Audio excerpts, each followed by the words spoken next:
हमारे इस चैनल मैथिली गंगा को लाल बटन दबाकर सब्सक्राइब करें व घंटी के निशान का बटन दबाएं ताकि सभी नए वीडियो आप तक तुरंत पहुंचे बिल्कुल मुफ्त।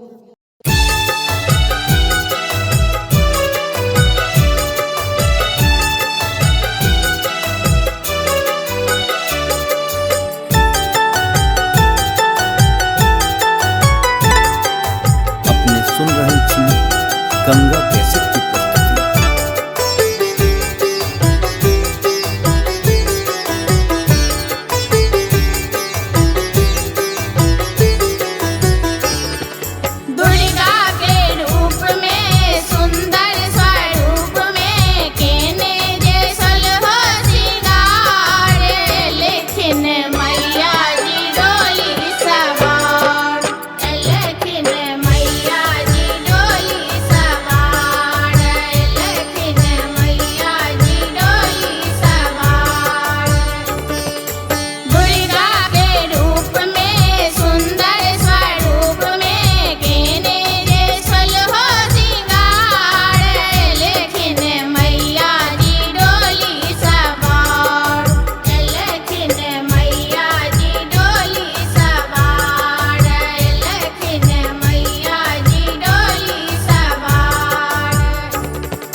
हमारे इस चैनल मैथिली गंगा को लाल बटन दबाकर सब्सक्राइब करें व घंटी के निशान का बटन दबाएं ताकि सभी नए वीडियो आप तक तुरंत पहुंचे बिल्कुल मुफ्त।